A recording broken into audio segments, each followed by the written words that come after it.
I'm just wondering, like, how, you talk a lot about wanting to have conversations and debates, but I'm left wondering how you expect to be able to have those conversations when, regardless of the fact that the American Medical Association and the American Psychological Association and, dozens of other licensing boards across the country and the world all acknowledge that being transgender is normal and fine. How do you expect to have good faith conversations when you won't acknowledge that trans women are women, even though medical associations across the world will, and people who have degrees in medicine? So funny you say that, actually. There are a lot of countries across the world that are actually pulling back on transgender medications. No, it's true. France is, Switzerland, a lot of countries in Europe have. Mm-hmm. And I think that's a very interesting point that you say that, because there have been time and time again that the medical industry has made mistakes.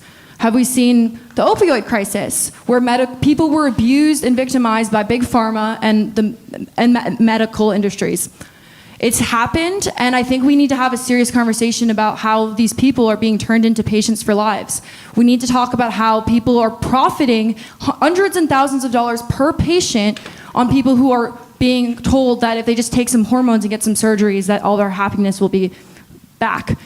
This is not something that I take lightly. We are talking about young children who are being victimized by the medical industry, and if we're going to talk about that, we need to talk about these young kids who are being convinced that the best way to solve their problems is to become a patient in big pharma for life. And again, we've seen it time and time again. The opioid crisis has victimized people, and this is just another example of that.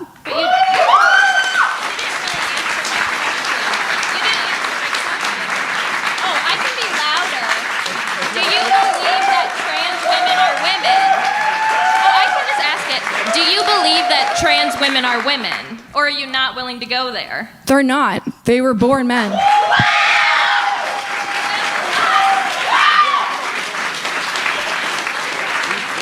yeah, I could ask another brief question. So if you want to reach across the aisle or, talk to people who disagree with you, how do you expect to do that when you won't acknowledge that they are humans who are the gender that they have transitioned to be? How do you expect to have this conversation if you won't say that trans women are women? I'll give you this. I believe that some trans women believe that they're women, but that doesn't actually make it true. I know kids